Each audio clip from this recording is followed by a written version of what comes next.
Olá, meu nome é Pablo Vilaça, sou crítico de cinema, diretor do portal Cinema em Cena e hoje, no sétimo dia da Mostra de São Paulo, do Festival de Berlim, eu vi só 4 filmes porque eu fiz uma entrevista de manhã com o diretor e atriz do Kate Plays Christine. Quem está acompanhando os vídeos ou está lendo os textos no Cinema em Cena sabe que eu gostei muito do filme e eu realmente quis conversar com o diretor e a atriz. Bom, os 4 filmes que eu vi hoje foram, em primeiro lugar, o Zero Days, que é um documentário do Alex Gibney, que é um diretor extremamente prolífico, e nesse novo filme, o Alex Gibney, ele discute aquele vírus que se espalhou em 2010 pelo mundo inteiro, o Stuxnet, se não me engano, era o nome do vírus, e que na época o Ahmadinejad, dificuldade de falar o nome, mas também é o nome iraniano, que é o líder do Irã, era.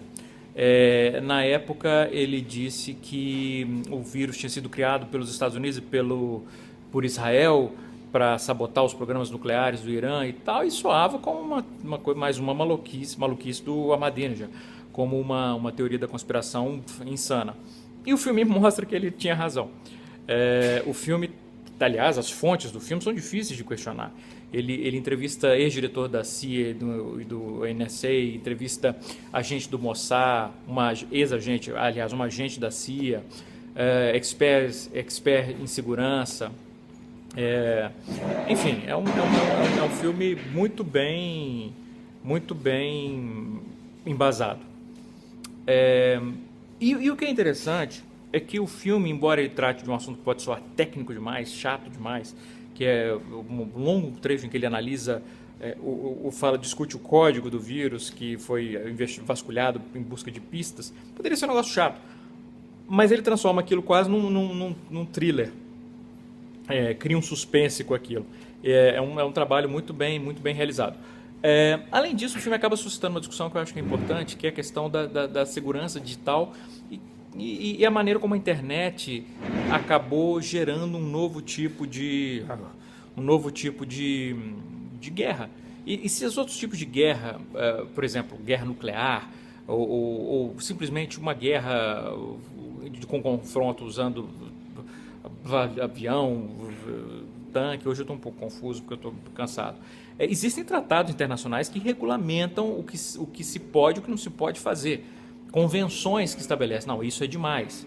E não existe nenhum tipo de convenção e tratado para guerra digital, que pode ter consequências tão devastadoras contra outros tipos de guerra. E o filme provoca essa discussão que eu acho muito interessante, esse Zero Days. O segundo filme que eu vi no dia foi Goat, um filme norte-americano, inclusive foi escrito pelo David Gordon Green, que é um filme baseado em fatos reais que gira em torno de um menino que é assaltado, espancado, fica mexido com aquilo, depois ele entra para uma faculdade, para entrar numa daquelas fraternidades na faculdade, ele passa por uma série de hazings, né, de trotes, e tem um cara que sofre um ataque cardíaco, embora não nos trotes, enfim. A questão é que chega no final do filme, isso é um problema, obviamente, você não sabe, é baseado em fato real, mas o quê?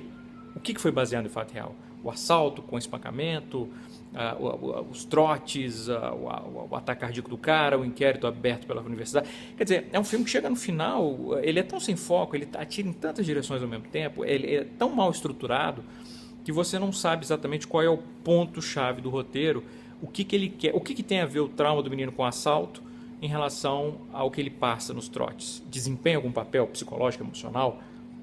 Não fica claro. E isso é um problema, porque você acaba sem entender qual é o arco, se há que há um arco do protagonista. Mas é um filme que choca, principalmente nas sequências envolvendo os trotes em si. É um bom filme, mas é um filme problemático. O terceiro filme que eu vi no dia foi o documentário brasileiro Curumim, do Marcos Prado, que gira em torno daquele brasileiro que foi executado na Indonésia, o primeiro brasileiro condenado à pena de morte executado na Indonésia por tráfico de drogas. E o filme ele é importante porque o Marcos Prado conseguiu com que o Curumim, que é o personagem título, o apelido dele, se filmasse clandestinamente na prisão. Isso é interessante, importante, porque acaba personalizando a questão da pena de morte. É fácil, eu sou contra a pena de morte, mas enfim, eu nem vou discutir aqui os méritos da pena de morte ou não, embora eu aborde um pouquinho isso perifericamente mais no texto que eu vou escrever sobre o filme, que eu já escrevi sobre o filme. Mas mesmo quem apoia a pena de morte é sempre uma coisa abstrata. Não, cara, quando você vê no vídeo o Curumim, você, né, o cara, você vê o som, que é um ser humano com sonhos, dores, frustrações, aspirações, que é uma pessoa de carne e osso que vai ser morta num fuzilamento por traficar 15 quilos de cocaína, mesmo que seja a favor da pena de morte, não é um pouco desproporcional a pena de morte? O cara tentou entrar com 15 quilos, só para contextualizar, tem um outro cara no que o sistema judicial indonésio, que é um cara que fabricou uma bomba que matou 202 pessoas, o cara é condenado a 9 anos. Como é que você condena um cara desse a 9 anos? Você condena um cara que entrou com 15 quilos de cocaína à morte. Então, esse tipo de discussão, o filme é um pouco longo também, ele é um pouco repetitivo, acho que várias das gravações do Curumim são repetitivas e poderiam, mas acaba funcionando até como uma espécie de, sei lá, homenagem do Marcos Prado, o diretor, ao personagem título, sem querer cortar, né, as gravações que ele fez com tanto orgulho. É um bom filme, gostei muito desse Curumim. E o último filme que eu vi no dia também foi um documentário alemão chamado The Audition, ou A Audição, Os Testes, que gira em torno de acompanha uma série de aspirantes ator e atriz que fazem teste para entrar numa prestigiada escola de interpretação alemã. E o filme acompanha os testes desses meninos, a avaliação dos professores, durante as várias etapas do teste. Pode soar como um filme reality show, e sem dúvida, talvez desempenhe esse papel também, mas eu acho que é um pouco mais do que isso, porque